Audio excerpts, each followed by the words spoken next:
तारीख 1 मई 2013 दिल्ली के नरेला में रहने वाली प्रीति राठी के लिए यह दिन बेहद खास था। आज पहली बार प्रीति दिल्ली से बाहर जा रही थी। घर छोड़कर बाहर जाने की वजह से मन में थोड़ी घबराहट भी थी, लेकिन खुशी भी थी, क्योंकि प्रीति ने वो कारनामा किया था जिस पर उसके पूरे परिवार को नाज था। दरअसल 23 साल की प्रीति राठी ने दिल्ली से ही नर्सिंग की पढ़ाई की थी। पढ़ाई पूरी करने के बाद वो मिलिट्री हॉस्पिटल में नर्स बनना चाहती थी। इसके लिए उसने तैयारी भी शुरू कर दी थी। इसी दौरान इंडियन नेवी में नर्स की वैकेंसी निकलती है। प्रीति राठी ने भी इस जॉब के लिए अप्लाई किया और एग्जाम में शामिल हुई और सफल भी हुई। प्रीति नेवी में बतौर नर्सिंग ऑफिसर सिलेक्ट कर ली गई। अब सभी कागजी कार्रवाई पूरी हो चुकी थी और अब प्रीति को मुंबई के कोलाबा में स्थित नौसेना ऑफिस में रिपोर्ट करना था और उसे INS मुंबई में बतौर सेकंड लेफ्टिनेंट ड्यूटी ज्वाइन करनी थी। इसी वजह से प्रीति मुंबई जा रही थी।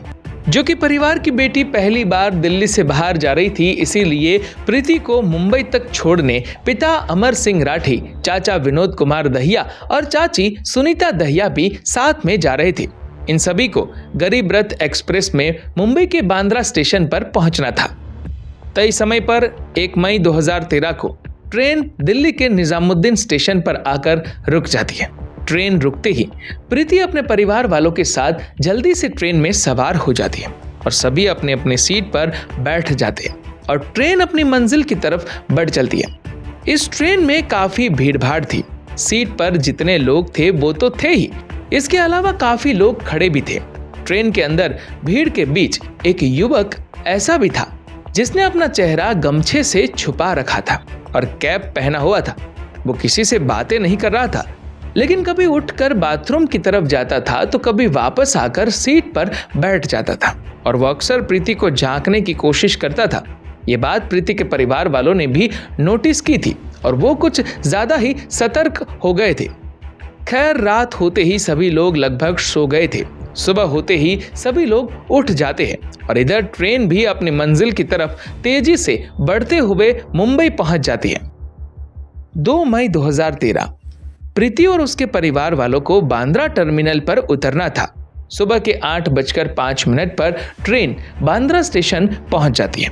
प्रीति, उसके पिता, चाचा और चाची सभी ट्रेन से उतर जाते हैं। यहाँ से अब सभी अपनी अगली मंजिल की तरफ बढ़ना शुरू कर देते हैं।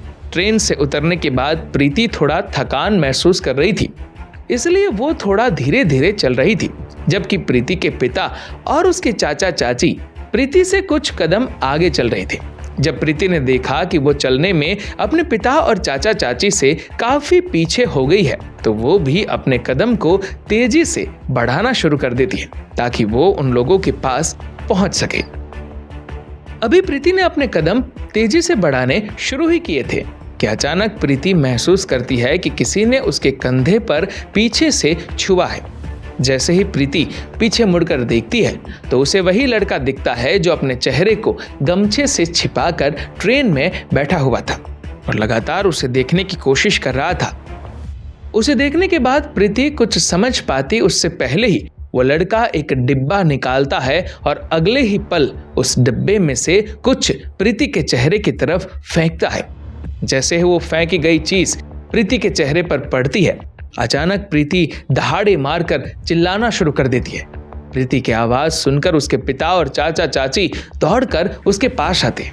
दूसरे पैसेंजर्स भी प्रीति के आसपास जमा हो जाते। प्रीति के हालात देखकर लोगों को समझ आ जाता है कि दरअसल किसी ने उसके चेहरे पर एसिड फेंक दिया है।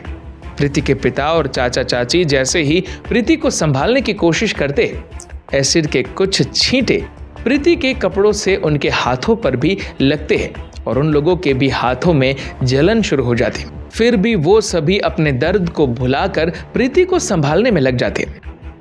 प्रीति के पिता और चाचा तुरंत उसे उठाते हैं और ये स्टेशन मास्टर के ऑफिस में लेकर चले जाते हैं, क्योंकि प्रीति काफी तकलीफ में थी और जख्म काफी गहरा लग रहा था। इसीलिए रेलवे अधिकारी तुरंत प्रीति को दूसरे अस्पताल भेजने की तैयारी शुरू कर देते हैं। स्टेशन से सभी घायलों और प्रीति को बाबा हॉस्पिटल के लिए भेज दिया जाता है, लेकिन प्रीति की हालत बहुत ज्यादा गंभीर थी। इसीलिए उसे बाबा हॉस्पिटल की बजाय पास के ही गुरु नानक हॉस्पिटल में भर्ती करवाया जाता है।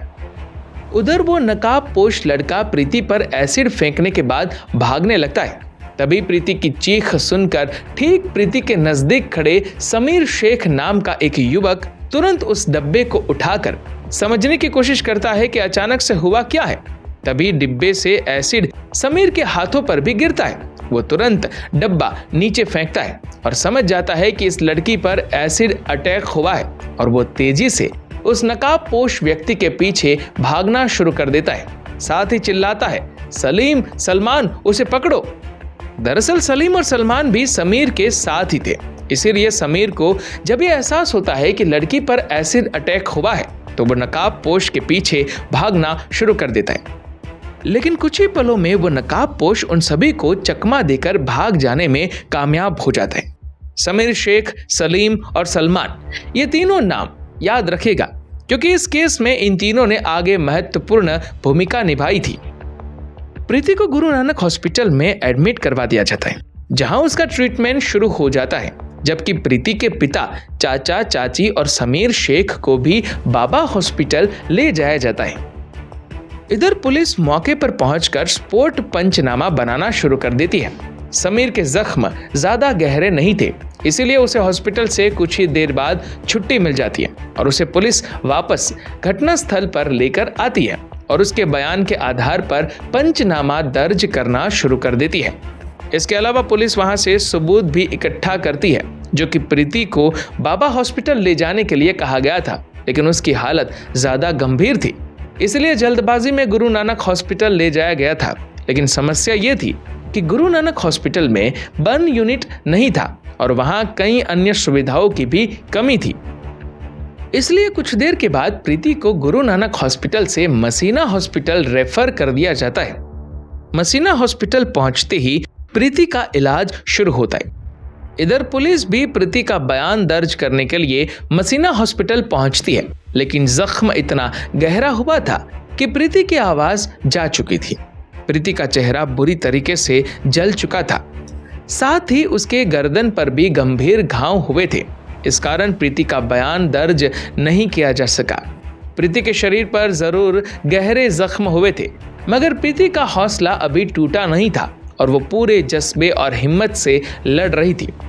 अब प्रीति चाहकर भी कुछ नहीं बोल पा रही थी। उसने हाथों से लिखने का इशारा किया।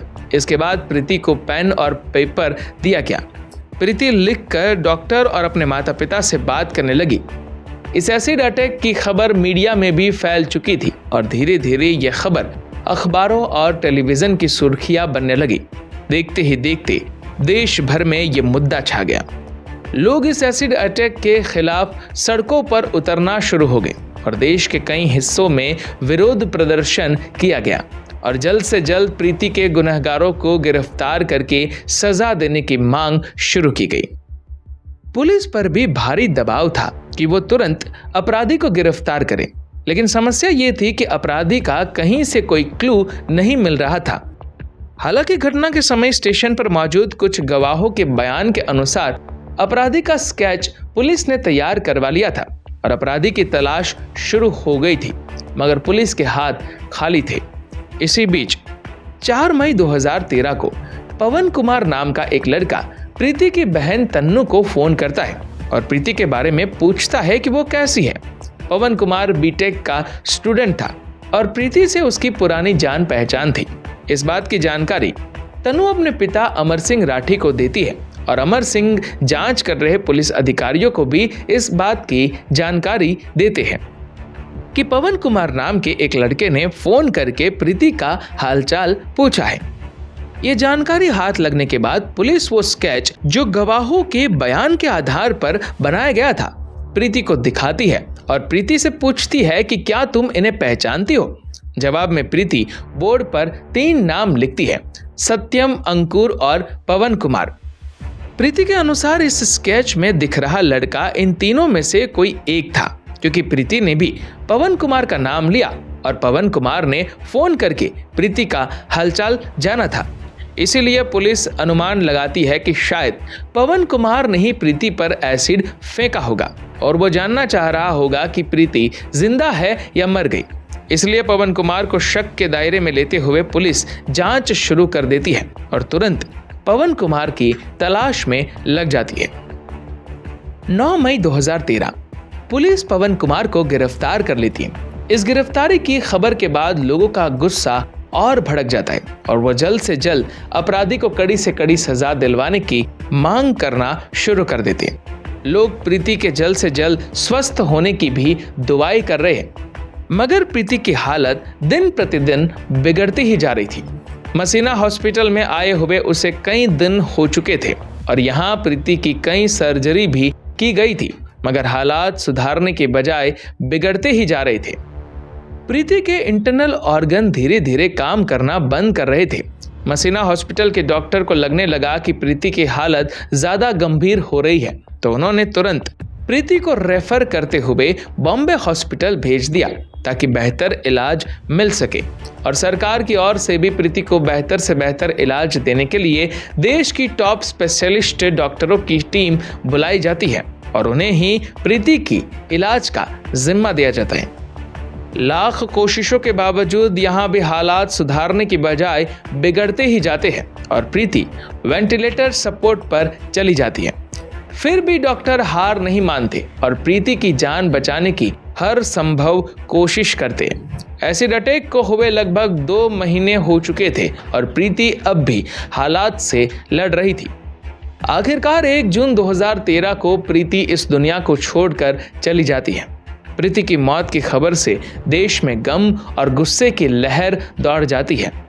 हर कोई प्रीति के जाने से सदमे में था। प्रीति की मौत के बाद पोस्टमार्टम किया जाता है और उसके शव को अंतिम संस्कार के लिए दिल्ली लाया जाता है, लेकिन प्रीति के घर वाले मामले की सीबीआई जांच की मांग करते हुए अंतिम संस्कार करने से मना कर देते हैं और प्रीति के शव के साथ ही एक प्रदर्शन रैली निकाली जाती है। अंत में सरकार की ओर से सीबीआई जांच का आश्वासन मिलने के बाद पूरे राजकीय सम्मान के साथ प्रीति का अंतिम संस्कार किया जाता है। प्रीति की मौत और अंतिम संस्कार के बाद हर किसी की एक ही मांग थी कि जल्द से जल्द प्रीति के कातिलों को कड़ी से कड़ी सजा दिलवाई जाए। पुलिस ने भी पवन कुमार नाम के एक लड़के को गिरफ्तार कर लिया था, लेकिन समस्या ये थी कि पवन कुमार के खिलाफ किसी भी तरह का सबूत नहीं मिल रहा था। रेलवे पुलिस भी अब तक पवन कुमार के खिलाफ कोई सबूत नहीं ढूंढ पाई थी। इसी बीच प्रीति के पिता अमर सिंह राठी अपनी ओर से पता लगवाते हैं तो ये बात सामने आती है कि 2 मई 2013 यानी घटना वाले दिन पवन कुमार मुंबई में था ही नहीं, बल्कि वो रोहतक में था। बाद में पुलिस भी पवन कुमार के फोन का लोकेशन हिस्ट्री निकलवाती है तो पता चलता है कि घटना वाले दिन पवन कुमार वास्तव में रोहतक में था। पुलिस की बजाय प्रीति के पिता द्वारा ये पता लगाना कि पवन कुमार उस दिन रोहतक में था, पुलिस की बड़ी नाकामी थी और ये इस बात का भी संकेत था कि पुलिस इस घटना की जांच सही तरीके से नहीं कर रही है। इसीलिए प्रीति के पिता कोर्ट में एक रिट पिटीशन फाइल करते हैं और सीआईडी मुंबई से जांच की मांग करते हैं। कोर्ट ये मांग मान लेता है और मामले की जांच सीआईडी मुंबई को दे दी जाती है। केस हाथ में आते ही सीआईडी मुंबई जांच के सिलसिले में सबसे पहले प्रीति राठी के घर जाती है और कुछ जानकारी जुटाना शुरू कर देती है। सीआईडी के अधिकारी प्रीति के कुछ नजदीकी रिश्तेदारों से भी पूछताछ करते हैं। रिश्तेदारों से पूछताछ के दौरान एक रिश्तेदार पुलिस वालों को बताती है कि पड़ोस में ही रहने वाला अंकुर पवार नाम का एक लड़का प्रीति से एक तरफा प्यार करता था। उसने प्रीति को प्रपोज भी किया था, लेकिन प्रीति ने साफ मना कर दिया था। इसके अलावा अंकुर पवार प्रीति से ही शादी करने की जिद कर रहा था, लेकिन प्रीति ने इस प्रस्ताव को भी ठुकरा दिया था। प्रीति के एक रिश्तेदार के मुताबिक इसी के बाद अंकुर ने प्रीति को अंजाम भुगतने की धमकी भी दी थी। पुलिस के लिए ये एक बड़ा क्लू था। पुलिस तुरंत अंकुर का पता लगाती है और उसे पूछताछ के लिए बुलाया जाता है। पुलिस अंकुर से पूछती है कि 1 मई 2013 को तुम कहाँ थे। इस पर अंकुर ठीक ढंग से जवाब नहीं दे पाता है और तुरंत अपने बयान बदलने लगता है। इसके अलावा पुलिस को यह भी नजर आता है कि अंकुर के दोनों हाथों पर जख्म के निशान है। ये जख्म वैसे ही थे जैसा कि एसिड से जलने पर होता है। अंकुर द्वारा बार बार बयान बदले जाने और अंकुर के हाथों पर जख्म के निशान देखकर पुलिस का शक और गहरा हो जाता है और वो अंकुर को पूछताछ के लिए 17 जनवरी 2014 को मुंबई लेकर आती है। मुंबई लाकर उनसे कुछ और पूछताछ की जाती है और कुछ ही समय की पूछताछ में ये साफ हो जाता है कि एसिड फेंकने वाला व्यक्ति कोई और नहीं बल्कि यही अंकुर पवार था। पुलिस तुरंत अंकुर को गिरफ्तार कर लेती है और उसके मेडिकल एग्जामिनेशन के लिए जेजे हॉस्पिटल भेज देती है। हॉस्पिटल से आने के बाद पुलिस अंकुर से पूछताछ शुरू करती है। पूछताछ में अंकुर बताता भी है कि दरअसल वो प्रीति को पसंद करता था और उससे ही शादी करना चाहता था, लेकिन प्रीति ने मना कर दिया था। इसी से वो काफी चिढ़ा हुआ था। इधर प्रीति ने इंडियन नेवी में भी नौकरी हासिल कर ली थी, जबकि अंकुर बेरोजगार बैठा हुआ था। इस कारण अंकुर के घर वाले उसे ताना देने लगे थे। इससे भी अंकुर को प्रीति से काफी जलन होने लगी थी। इसी के बाद अंकुर ने तय कर लिया था कि वो प्रीति को सबक सिखाएगा। प्रीति ने नेवी में नौकरी हासिल की। इस बात की जानकारी आसपास के लोगों को भी लग चुकी थी और लोग ये भी जान चुके थे कि 1 मई को प्रीति मुंबई जाएगी। अंकुर को भी इस बात की जानकारी हो चुकी थी, इसीलिए वो ट्रेन में सवार हुआ था। आखिरी में जब प्रीति ट्रेन से उतरती है तब अंकुर उस पर एसिड फेंकता है। अंकुर ने जरूर अपना गुनाह कबूल कर लिया था, लेकिन पुलिस के सामने सबूत जुटाने की बड़ी चुनौती थी। इसलिए पुलिस अंकुर पवार के खिलाफ सबूत जुटाने में लग जाती है। सबसे पहले ये पता लगाने की कोशिश की जाती है कि आखिर अंकुर को एसिड दिया किसने था। जांच पड़ताल के दौरान खुलासा होता है कि अंकुर ने मुकेश भार्गव नाम के एक दुकानदार से ये कहते हुए एसिड खरीदा था कि उसने अंकुर बैटरीज नाम से अपनी एक दुकान खोली है, इसीलिए उसे एसिड चाहिए। अंकुर ने दुकानदार को कहा था कि वो बहुत ज्यादा एसिड खरीदेगा, लेकिन ज्यादा एसिड खरीदने से पहले वो सैंपल देखना चाहता है। इसलिए दुकानदार ने उसे बतौर सैंपल एक हॉर्लिक्स के डब्बे में लगभग 2 लीटर एसिड दे दिया था। सबूत और मजबूत होने के लिए अंकुर की फोन डिटेल निकलवाई जाती है तो पता चलता है कि 1 मई को अंकुर निजामुद्दीन स्टेशन पर था और फिर उसकी लोकेशन 2 मई की सुबह यानी घटना वाले दिन मुंबई के बांद्रा टर्मिनल पर थी। अब अंकुर की आइडेंटिटी कंफर्म करने के लिए पुलिस आई विटनेस के सामने आइडेंटिफिकेशन परेड करवाती है। आइडेंटिफिकेशन परेड के दौरान एक साथ कई लोगों को खड़ा किया जाता है, उसमें अंकुर भी शामिल होता है। उसके बाद उन लोगों को भी बुलाया जाता है जिन्होंने पहले गवाही दी थी कि हमने एसिड फेंकने वाले को देखा है। उन गवाहों में समीर शेख, सलीम शेख और सलमान शेख अंकुर को देखते ही तुरंत पहचान लेते हैं और पुलिस वालों को बताते हैं कि यह वही लड़का है जो एसिड फेंकने के बाद भाग रहा था। सभी पुख्ता सबूत जमा करने के बाद इस केस में अंकुर पवार को मुख्य आरोपी बनाते हुए चार्जशीट फाइल की जाती है और स्पेशल कोर्ट द्वारा प्रीति राठी के अपराधी अंकुर पवार को आईपीसी की धारा 302 और धारा 326 बी के तहत दोषी पाते हुए मौत की सजा सुनाई जाती है और 5,000 का जुर्माना भी लगाती है। यह भारत के इतिहास में पहली बार था जब किसी एसिड अटैकर को फांसी की सजा सुनाई गई थी।